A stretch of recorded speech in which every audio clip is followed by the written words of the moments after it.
یوم القیامہ تمہارے خیالات غلط ہیں، میں قیامت کی قسم کھاتا ہوں۔ تو فرمایا فلا اقسم بمواقع النجوم، وقع یقع کے کیا معنی ہے؟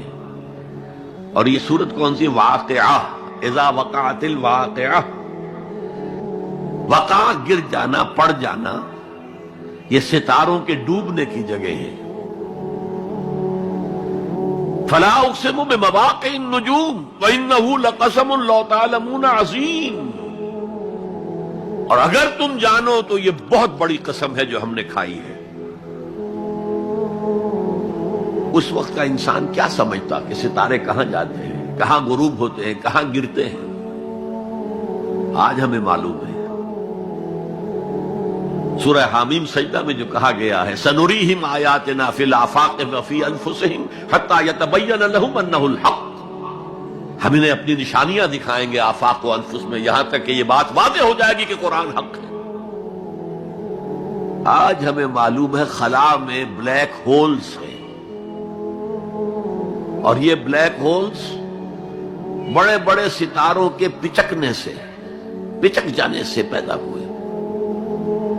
اور جب وہ بڑے ستارے پچکتے ہیں، جو خلا پیدا ہوتا ہے، ویکیوم، اس میں بڑی طاقت ہوتی ہے، اس کے پاس سے کوئی سیارہ، کوئی ستارہ گزر جائے اسے کھینچ لیتا ہے قبر کے اندر۔ یہ بلیک ہولز کا تصور۔ اسی لیے اللہ نے اس وقت کے لوگوں کے لیے کیا کہا؟ فلا اقسم بمواقع النجوم وانہ لقسم لو تعلمون عظیم، انہ لقرآن کریم، یہ بہت باعزت قرآن ہے، فی کتاب مکنون، ایک چھپی ہوئی کتاب میں ہے، لا یمسہ الا المطہرون، اسے چھو ہی نہیں سکتے مگر انتہائی پاک ہستیاں۔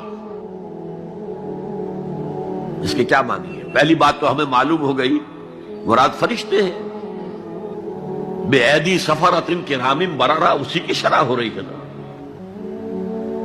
اسی سے ایک فقہی مسئلہ نکالا گیا کہ بغیر وضو کے ہاتھ نہ لگاؤ،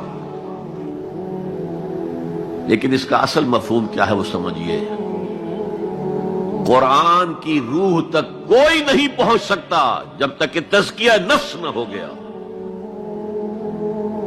اگر حب مال، حب دنیا، حب جاہ، حب شہرت، اگر یہ تمام محبت میں دل سے نکل نہ جائیں تو قرآن کی روح تک آپ کی اپروچ نہیں ہوگی۔ مولانا روم نے کہا ہے، اگرچہ ذرا میں سمجھتا ہوں کہ انہوں نے بہت سخت الفاظ استعمال کیے ہیں، ماز قرآن مغزہا برداشتے استخاں پیش سگا انداختے، ہم نے قرآن سے اس کا مغز لے لیا ہے، جو ایسنس ہے وہ کھینچ لیا ہے، ہڈی کا گودا جو ہے وہ ہم نے نکال لیا، ہڈیاں ہم نے پھینک دی ہیں کتوں کے سامنے جو لڑ رہے ہیں۔ علم کلام کا مسئلہ ہے صفات حق حق سے جدا یا عین ذات، قرآن مخلوق ہے یا نہیں ہے، غیر مخلوق، اور بڑے بڑے ہو رہے ہیں اس کے اوپر، یہ کتے لڑ رہے ہیں ان ہڈیوں کے اوپر۔ ہم نے اس میں سے اصل شے نکال لی، وہ کیا ہے؟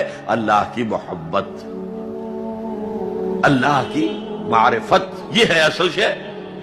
معاذ قرآن مغزہ برداشتے استخاں پیش سگا انداختے۔ تو جب تک انسان کا باطن پاک نہ ہو جائے وہ قرآن کے چھلکوں سے کھیلتا رہے گا، چاہے وہ کہنے کو مفسر ہو، قرآن کے باطن تک کبھی نہیں پہنچے گا۔ فی کتاب مکنون لا یمسہ الا المطہرون تنزیل من رب العالمین، یہ تھوڑا تھوڑا کر کے اتارا گیا ہے رب العالمین کی طرف سے۔ انزال کے معنی ہے دفعتاً اتار دینا۔ لیلۃ القدر میں آیا انا انزلناہ فی لیلۃ القدر، رمضان کے بارے میں شہر رمضان الذی انزل فیہ القرآن، باب افعال، لیکن حضور پر ایک دم نہیں اترا، تھوڑا تھوڑا تھوڑا تھوڑا، 23 برس میں جا کر اس کی تکمیل ہوئی۔ اب دیکھیے جو شکوہ کیا اللہ نے، کیا اس جیسی نعمت سے تم مداہنت کر رہے ہو، بے اعتنائی کر رہے ہو؟ اسے پڑھتے نہیں ہو، اسے سمجھتے نہیں ہو، اس پر عمل نہیں کرتے، اسے اپنا امام نہیں بناتے، تمہارا طرز عمل یہ ہے، بلکہ تم نے اپنا نصیب یہ بنا لیا ہے کہ تم اسے جھٹلا رہے ہو۔ غور کیجئے، جھٹلانا جو ہے دو طرح کا ہے۔ ایک ہے زبان سے کہنا، یہ نہیں ہے، کوئی اللہ کا کلام نہیں ہے، یہ قرآن وغیرہ جھوٹ سب اساطیر الاولین ہے، یہ محمد نے گھڑ لیا ہے وغیرہ وغیرہ، جھٹلانا ہو گیا۔ ایک جھٹلانا ہے عمل سے جھٹلانا، مان تو لیا اللہ کا کلام ہے لیکن اس کی حرام کردہ شے کو اپنے لیے حلال کیا ہوا ہے۔ حدیث نبوی ہے، ما آمن بالقرآن من استحل محارمہ، اس شخص کا قرآن پر کوئی ایمان نہیں ہے جو اس کی حرام کردہ چیز کو اپنے لیے حلال ٹھہرا لے۔ اس سے